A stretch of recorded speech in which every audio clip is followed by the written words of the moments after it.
Elderly black man is humiliated in a luxury car dealership, but they didn't know who his son was. If you're new to this channel, I invite you to click the like button and subscribe to the channel so you don't miss any amazing new stories here. Ryan was no longer young. The years had left marks on his face. These marks showed that he had lived a life of hard work and overcoming challenges. For many people, an expensive car was just a symbol of wealth. But for Ryan, the Mercedes-AMG meant something much more important. It wasn't about showing off wealth. It was about making things happen. The noise of the cars and the whisper of the surrounding city seemed strange that day. When he arrived in front of the expensive car store, he felt a strange sensation run through his body. The reflection of the cars in the large glass windows shone in the sun. He could see, right there, a Mercedes-AMG. It was as beautiful and impressive as he had always thought. His heart beat faster. When Ryan entered the luxury car store, he was immediately surrounded by the glare of the big cars. They were lined up with care, looking like trophies on shelves. He looked around. He hoped that some sales assistant would come and talk to him. He wanted someone to take him to the car he had always dreamed of. But unlike Ryan had expected, no one came to meet him. He looked around. He hoped that some salesman would come and talk to him. He wanted someone to take him to the car he had always dreamed of. But contrary to what Ryan had expected, no one came to meet him. There was an awkward silence in the salon. The employees looked at him distantly, as if he wasn't there. This made him feel out of place, as if his presence was a nuisance or something strange. For a moment, he thought it might just be his idea. The salespeople might be busy, or he might not have been seen. Ryan didn't want his discomfort to get in the way of the day's festivities. He went to the service desk. There, George, a well-groomed salesman, was sorting papers with a look on his face. He was young and well-dressed. The expression on his face showed arrogance, as if that was part of the way he presented himself. Ryan smiled politely and prepared to speak, but before he could say anything, George looked up in a cold, cutting way. It felt like he was talking to someone who didn't even deserve his attention. "What are you doing here?" George asked, with a manner that showed surprise and disdain, as if Ryan's presence in that place was something very strange. Ryan was speechless for a moment. He was surprised by the aggressive way the situation had turned out. He had been through difficult times in his life, but nothing had prepared him for the treatment he was receiving now. Even so, he took a deep breath, trying to stay calm and concentrate on what he wanted to do. "I came here to buy a car," said Ryan, trying not to pay attention to the salesman's rude manner. He turned a little and pointed at the Mercedes-AMG that shone under the store lights. He said, "I want to see that model over there." George let out a funny laugh. The rapid sound of it seemed to come back off the walls of the store. He crossed his arms and leaned forward a little. His eyes looked Ryan up and down. He seemed to be making a snap judgment. "We don't sell cars to people like you here, sir." The disdain in his voice was now clear and unhidden. "Maybe you're in the wrong place. This kind of car isn't for everyone." The phrase echoed in Ryan like a surprise punch, but not for the first time. He realized the weight of those words.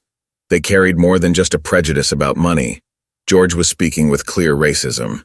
It was discrimination that seemed disguised, but Ryan could see through it. It made Ryan very angry. He had been through many challenges in his life, but to be judged on the color of his skin at that moment, when he should be feeling happy, was a direct attack on his dignity. Ryan took a deep breath. He tried not to let his anger speak for him. He felt a tightness in his throat. It was a bad mixture of sadness and anger. He wanted to shout and demand respect, but at the same time, he knew that the struggle was more complicated than just a fight of words. Racism wasn't just any word. It was part of a strong system. George was just another part of that system, and he showed that greater prejudice. "I know exactly where I am," said Ryan with certainty in his voice, even though his heart was saddened by the shame. "And I can afford this car." George shook his head and smiled sarcastically. It seemed that what he had just heard was a bad joke. He took a step back. He spread his arms and pointed at the door. "I recommend you leave. We don't sell cars to black people here." The phrase came out of George's mouth in such a commonplace way that it seemed as if he said it every day. Ryan looked once more at the Mercedes-AMG, the car that meant so much to him. The car's shine, which had once shown success, now seemed like a cruel joke. It was a sad reminder that, for many people, he would never be able to fulfill his own dreams. Ryan turned and left the store without saying a word. Ryan left the first store with a sad heart. He felt a pain because of an injustice that always seemed to be close to him. He went to another expensive car store. which was just a few meters away from where he had been treated so badly. The front of the store was even more impressive. There were large showcases and cars displayed with an almost movie-like shine. When he walked through the glass doors, he was treated much worse than he expected. Before he could get close to any cars or try to talk to any salespeople, a tall man with well-groomed hair came up to him aggressively. He had an attitude that showed he was very arrogant. This was Andrew, the sales clerk. "Hey, you!" Andrew shouted from a distance, his voice sounding authoritative, as if he was used to bossing people around. He walked quickly over to Ryan. He didn't try to hide the contempt in his eyes. Ryan stopped and was surprised at the way someone had approached him. He didn't think he'd get a friendly reception after what he'd been through. But the way Andrew spoke to him was even more shameful than what he had experienced just a few minutes before. The salesman looked Ryan up and down. He did so with narrowed eyes and a look of disgust that Ryan already knew. He looked like a stranger, someone who didn't even have the right to breathe the same air as the people standing there. "What are you doing here?" Andrew asked, already close to Ryan. "Are you asking for money? This place isn't for people who live on the streets." The words hit Ryan like a punch in the stomach. He didn't say anything for a moment. He was surprised by the aggressiveness of the situation.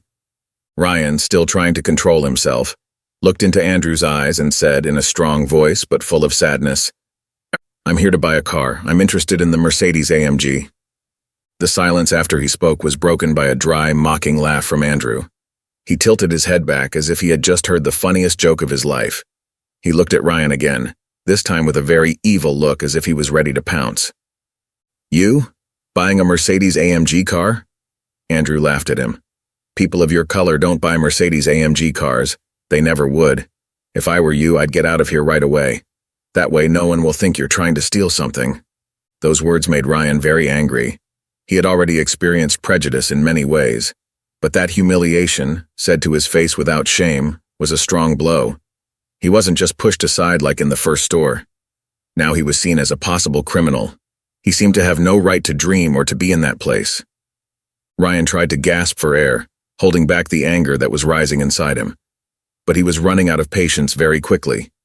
He looked around and saw the other customers in the store. They were watching him from afar with curious looks on their faces, but they didn't really care.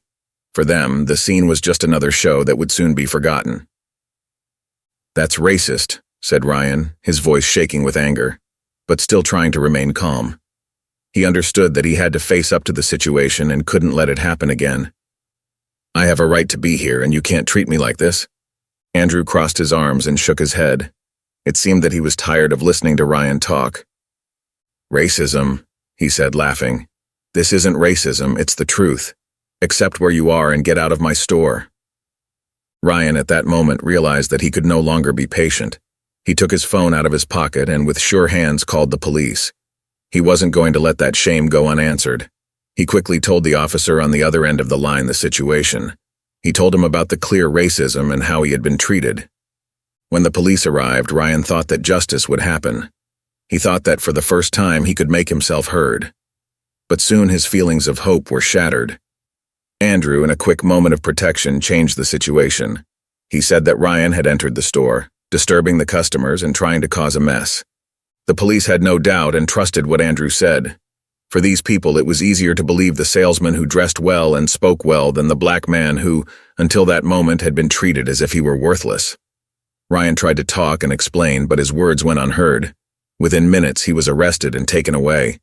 He wasn't seen as a victim of racism, but as a man who had been accused of making a mess. Ryan was sitting in the back of the police car.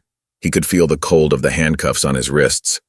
With every kilometer the car drove, the feeling of humiliation increased. It seemed that the injustice against him was getting worse by the minute. The city around him, with its streets full of people and noise, didn't seem to notice what was happening. But inside Ryan, the world had changed. It all happened very quickly. He had entered the store with the intention of fulfilling his lifelong dream. Now he felt treated like a common criminal. Ryan tried to explain that he was the victim of racism. He said it was all a misunderstanding, but Andrew's words had already soured the mood. The sales assistant, using a calm voice, said that Ryan was making a mess and bothering the other customers. He said that Ryan came into the store asking for things he couldn't have, and when someone showed him the truth, he became aggressive. No other worker or customer said anything. No one stood up to help Ryan. He was invisible again. The police officers, without a second thought, did what protocol dictates, even though it often leads to people being convicted without any evidence. They put Ryan against the wall. They searched him aggressively and without respect. They arrived at the police station quickly, but for Ryan, those minutes seemed very long. When the door of the police car opened, the officers took him away rudely. They treated him with no affection or attention. At the police station, Ryan was sadly aware that the system was once again not on his side. The conversation with Ryan was shallow. The officers asked questions automatically. They didn't seem interested in hearing what Ryan had to say.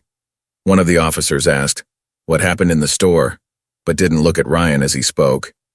He recounted how he had been treated disrespectfully. The sales assistant cursed at him and told him to leave the store because of the color of his skin. He mentioned the obvious racism, the insults, and the humiliation. "The sales assistant said that you were making a fuss," said the policeman, stopping Ryan's explanation. "That you were trying to create a problem." Ryan was very angry, but he managed to control his anger. He knew that any display of irritation would be used against him. It would be further proof that he was acting aggressively. He was trapped in a cycle of injustice that never seemed to end. His word and his truth were worthless. After several hours of simple questions and suspicious looks, Ryan was eventually put in a temporary cell. It was at that moment that Ryan remembered his son. Charles is his pride. A man who has made a lot of money through hard work and constant effort. He never accepted being dominated by the system or by prejudice. When the call was answered, Charles's voice on the other end of the line brought a glimmer of hope. He told everything quickly. He talked about the humiliation, the imprisonment that wasn't fair, and the prejudice he suffered. He felt his voice falter at times. The pain and frustration were clear in every word he spoke. Charles listened in silence. Ryan could see the anger rising on the other end of the call. He knew his son wouldn't let this happen. "I'm going to fix this, Dad. They're going to pay for this," said Charles, with a certainty that made Ryan feel that somehow justice could happen. When Ryan hung up the phone, he felt a sense of relief and also a little worry. As he waited, alone in that prison, Ryan thought about his life. He remembered the difficulties he had faced over many years. He also thought about how, even after so long, racism was still present in his life. Charles's anger wasn't intense. It was calm and thoughtful. He had always been a planner. From an early age, he learned to stay calm in the most difficult situations. Charles understood well what he needed to do. His plan started to become clear in his head, and he acted quickly. He met up with 3 of his trusted friends. These friends were loyal and had worked with him for many years. They knew well how to follow his orders without asking questions. Charles told them his idea in a calm but firm voice. "That's okay. I want you to teach them a lesson they'll remember forever," said Charles as he paced back and forth in his office. His eyes were full of anger. "I want the stores razed to the ground. Not just Andrew's, but George's too. They put my father to shame. Now they'll pay." He didn't want blood. He didn't want to hurt the people involved. At least not then. Charles wanted those men to feel his anger at what they valued most: their things, their expensive stores, and their businesses. The men Charles called were careful. They knew how to act without leaving marks. In a few hours, they were ready to carry out the plan. The first store to be hit was Andrew's. During the night, the 3 men entered the place, holding metal bars and large tools. They knew just the right places to strike and cause the most damage with the least effort. Within minutes, the entire store was smashed. Expensive cars costing millions were dented and scratched. The shop windows became piles of broken glass. Soon after, the same thing happened to George's store. The plan was copied exactly. Nobody in the neighborhood saw what happened. Nobody helped. The security guards were fooled. The security cameras were bypassed. When the sun came out, Andrew and George arrived to see that their stores looked completely different. It was a scene of great destruction. The effect happened on the spot. News began to appear quickly. Charles's name, although not directly linked to the attacks, was present like a shadow bringing revenge. He understood that the store owners, Kevin and Brian, would soon make the connection between the information. They were smart businessmen. They would get the hang of a planned revenge. But that made no difference. Charles wasn't afraid of the consequences. In fact, he expected them ahead of time. For Charles, what happened with the stores was just the beginning. He knew that soon Kevin and Brian would do whatever it took to get revenge. After doing what he had to, Charles went home. The next morning, when Kevin and Brian saw what had happened, their lives began to blur. The newspapers showed the destruction in the stores of expensive cars. However, in private, the real message had been understood. They understood that it wasn't an attack for no reason. Kevin and Brian had a habit of controlling everything and everyone around them. The owners of the expensive car stores walked in a group where power and money showed the value of each person. When Kevin saw the broken store windows, the damaged expensive cars, and the messy stores, he got very angry. Brian, who had a calmer manner, looked at the situation calmly.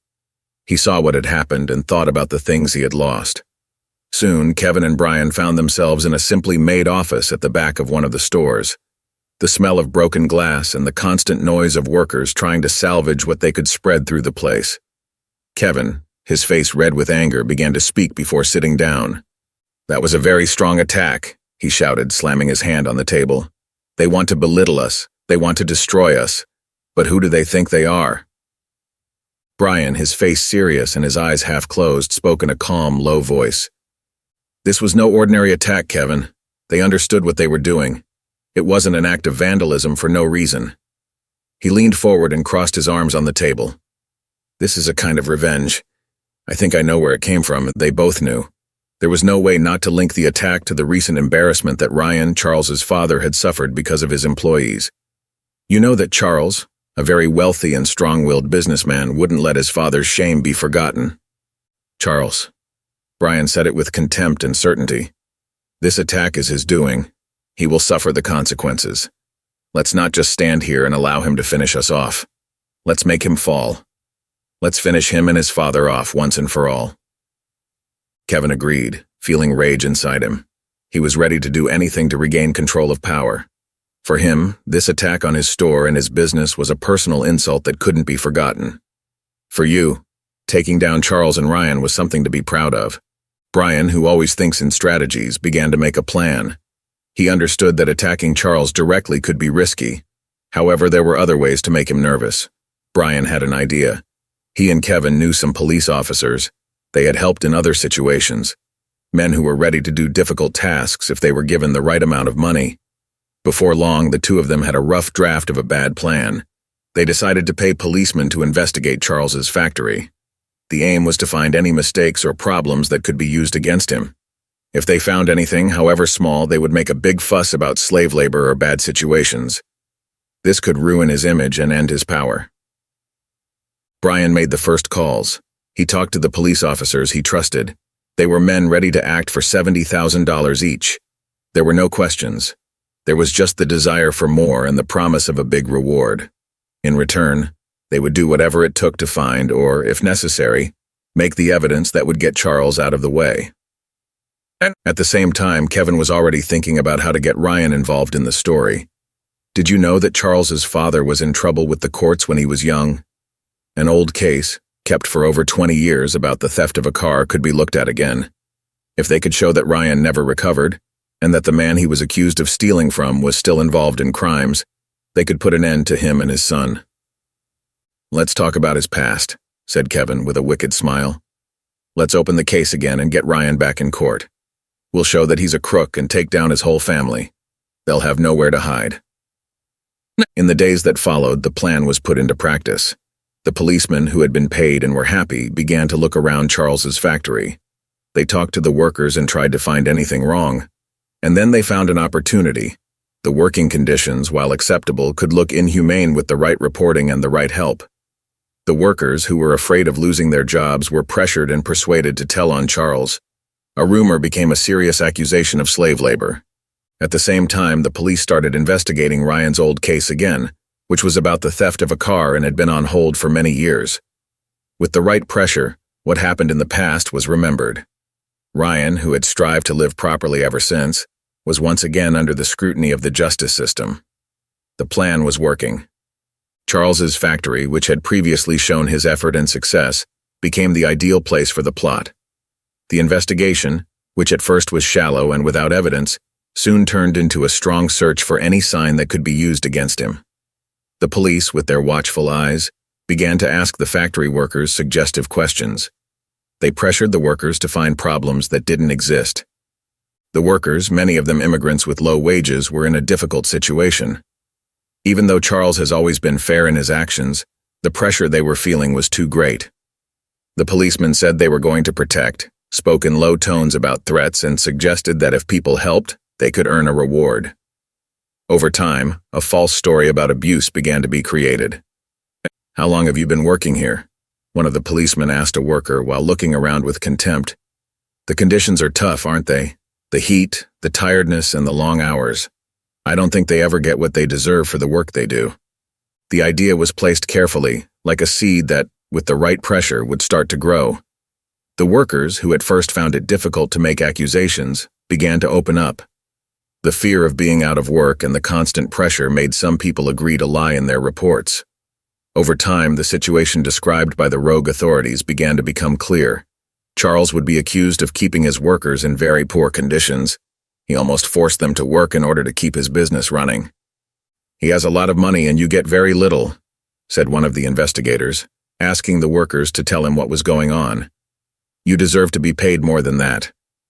What used to be a well-run factory has now, according to what people say, turned into a prison that looks like a company. Papers have been drawn up, statements have been falsified. Before long, the accusations of slave labor were strong enough for an arrest warrant to be issued against Charles. The man who started with nothing and created a great business with effort was now seen as an evil exploiter. Meanwhile, the second part of Kevin and Brian's plan was also taking place. Since Ryan had a history with the courts, they decided to reopen an old case. This case was about a car theft that had been closed more than 20 years ago. The crime, which had never been officially tried, seemed ideal to use against him. All they had to do was reopen the case and show Ryan as a person who had never really repented. The policemen, following the orders of the two rich men, looked through old files until they found the case they were looking for. Reopening the case was something that went through complicated rules. It happened with the help of the same dishonest people who had received a lot of money. Ryan, who for many years had led an honest and quiet life, uninvolved in crime, was now facing an accusation that took him back to his past. He felt that all his efforts to be a respectable person were not worth it. The newspapers began to report the news incorrectly. The news showed words like slave labor and car theft. They linked Charles and Ryan to crimes they never did. The media, who liked to make headlines, weren't afraid to ruin the good image of the father and son. They didn't bother to check whether the accusations were true. For people, the family that was once admired and respected now became an example of corruption and degradation. Charles's arrest happened quickly and was a shameful situation for him. Police officers with guns arrived at his factory as if they were going to arrest a very dangerous bandit. He was arrested in front of his employees. They were surprised and couldn't believe it. They watched as their boss was taken away for slave labor. The man who had always cared about his employees' happiness was now seen as a cruel and unfeeling boss. When the arrest warrants were issued, first for Charles, who was accused of slave labor, and then for Ryan because of an old crime, Kevin and Brian's revenge seemed to have come to an end. Charles and Ryan were arrested and put through a very embarrassing situation. Their image was badly damaged. Justice, influenced by money and power, seemed to be totally on the side of their adversaries. At the police station, the shame didn't stop. The two were treated as if they were normal criminals. They were ignored. They were interrogated badly. They were kept in dirty cells while they waited for what would happen next. The plot against them seemed to be closed. The power of Kevin and Brian's money and influence was present in every choice made by the people in power. While Kevin and Brian's story seemed to become more and more successful, something unexpected began to happen behind the scenes at Charles's factory. Camilla, the head of the factory, was a smart woman, quick to understand things and loyal. She had worked with Charles since the company's early years. Over time, she became one of his trusted allies. Camilla knew everything about how the factory worked. She knew the people who really looked after the work, and most importantly, she knew Charles's character well. When the false reports began to emerge and the workers were pressured to blame Charles, Camilla realized that something very bad was going on. The way the police acted and the way the accusations came out suddenly looked like everything had been arranged. It seemed like a well-planned trap to destroy the good image of Charles and his family. Camilla couldn't stand by and watch injustice happen in front of her. She understood that if she didn't hurry, the factory would go out of business and Charles, the man who had created the business with a lot of effort, would be run into the ground. It was at that moment that she decided to act. Camilla knew that the only way to help Charles would be to convince the workers to withdraw their complaints, so she began to act carefully. She called a meeting with some of the most important workers, those who had the most power among the others. When the workers arrived, many were doubtful. They knew they had made a mistake by allowing themselves to be influenced by the police, but fear kept them silent. Camilla, however, didn't want to let fear ruin everything Charles had done. She stood in front of them and spoke with a force that made everyone fall silent. "You know Charles as I do," she began, her voice firm and clear. "You know that he would never let this factory mistreat anyone. You know what kind of man he is. He offered us chances and treated us well. Now he's being accused of something we all know isn't true." The workers looked at each other. Some were embarrassed and others looked very worried. You knew Camilla was right, but the pressure she and the others felt was too much. The police threatened people. They made false promises of protection. In the end, many of them gave in. They signed statements implicating Charles in a slave labor scheme that never happened. "I understand your fear," said Camilla, her voice calmer now but still strong. "But we're in this together. We can't allow dishonest men to end what we've done here. We can't allow them to end the life of a man who has done nothing wrong. Charles believed in us. Now it's our turn to return that trust." One of the employees, an older man called Jorge, who had worked in the factory since the beginning, stood up and began to speak. "Camilla, we know Charles isn't guilty, but what can we do? The police have already forced us. If we give up our complaints now, we'll be the next to suffer." Camilla looked at Jorge and the other workers. She knew she was asking for something that could be dangerous, but it was necessary. She took a deep breath before moving on. "I won't let anything happen to you. If you withdraw your complaints, I promise that everyone will get a 100% pay rise. That will be a fair reward for the pressure they've been under. But more than that, it will be a warning that we stand together against this injustice. If we stick together, they won't be able to bring us down." Finally, Jorge slowly agreed. Soon other workers began to agree too. One by one, they said they were going to file their complaints. They knew it was risky, but they thought it was the right thing to do. Camilla was relieved but still careful. She didn't delay. He arranged everything so that the complaints were officially dropped. The work was over quickly, but there were some tense moments. The rogue policemen who had organized the whole plan to put the blame on Charles were very angry to see that their plan was starting to fail. They understood that without the workers' lies, they would not be able to continue with the accusation of slave labor. When the workers dropped the charges, the authorities had to think again about the case. Camilla, with a clever idea, had the workers tell them that they had been forced by the police to make the complaints. Finally, the moment everyone had been waiting for arrived.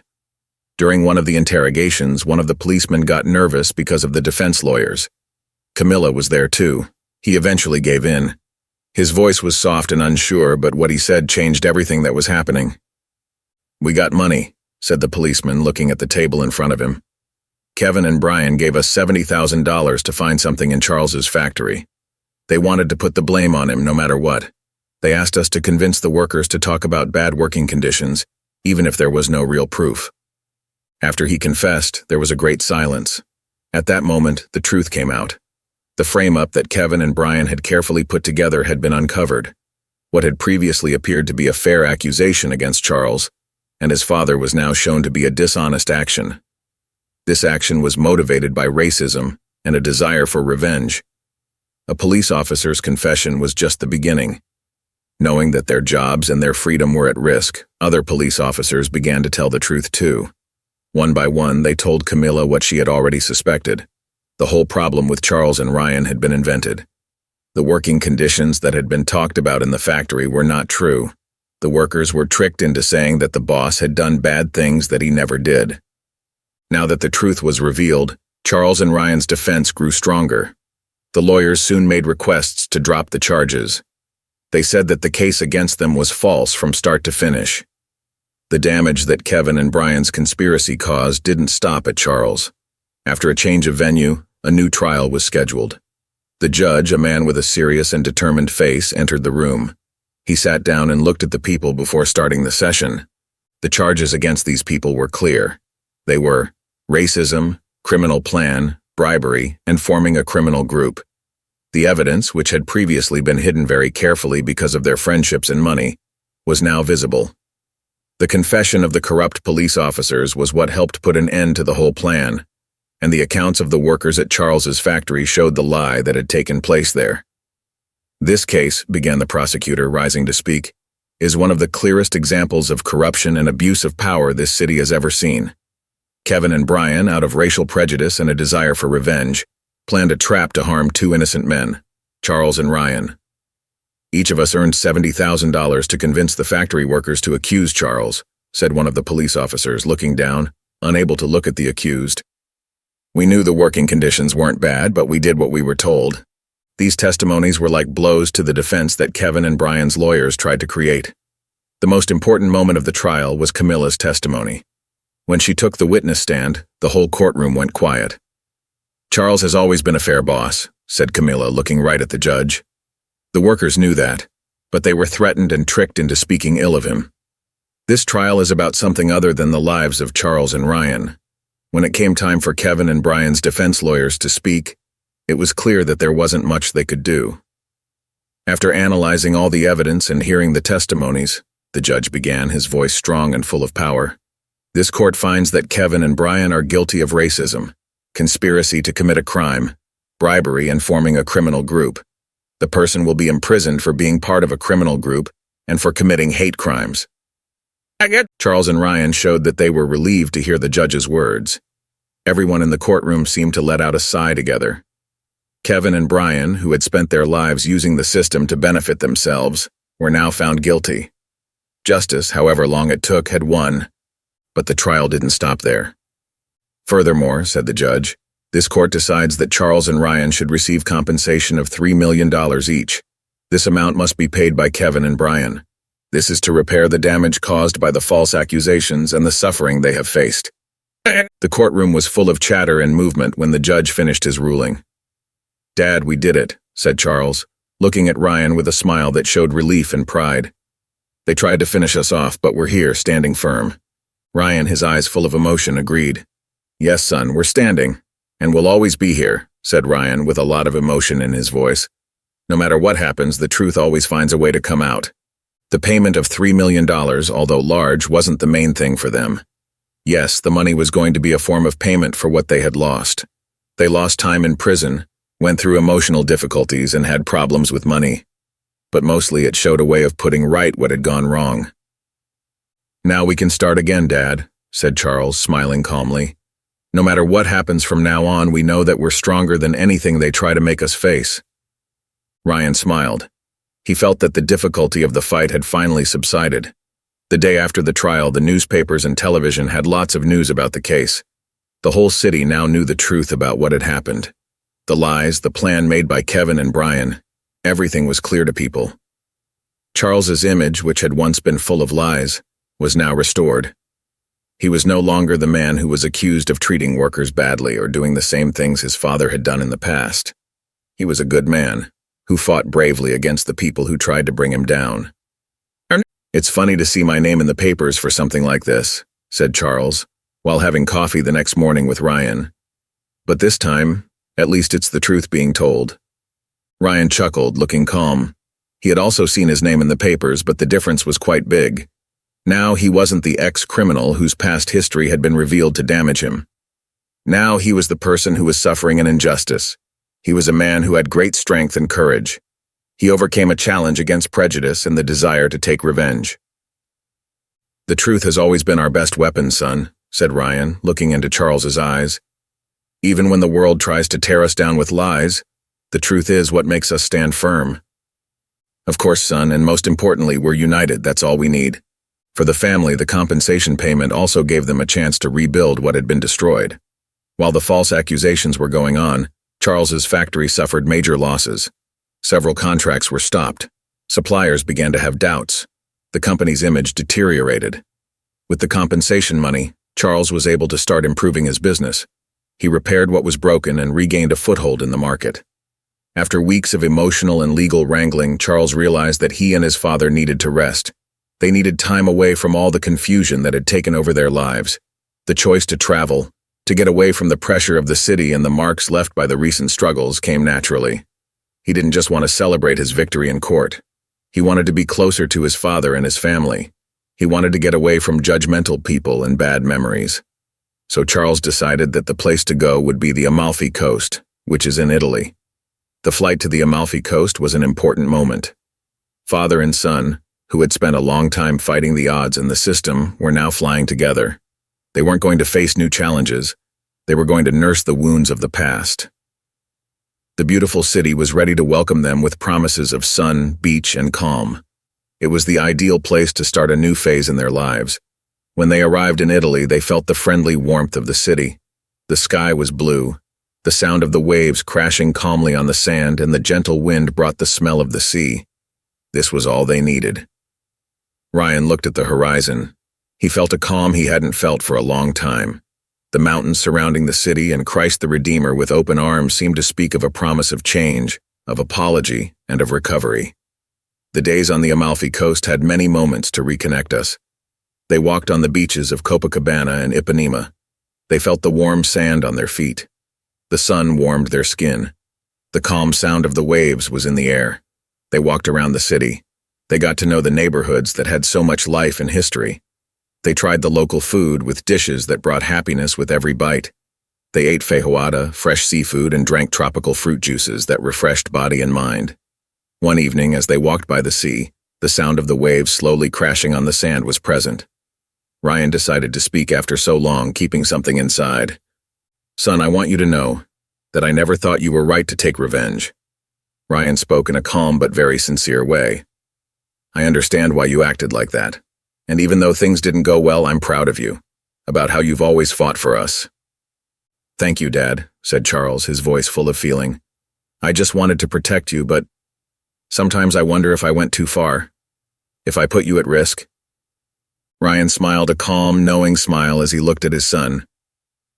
"You did what you had to do, and we won. It's not because we want to do something bad, but because we decided to stick together. That's what really counts."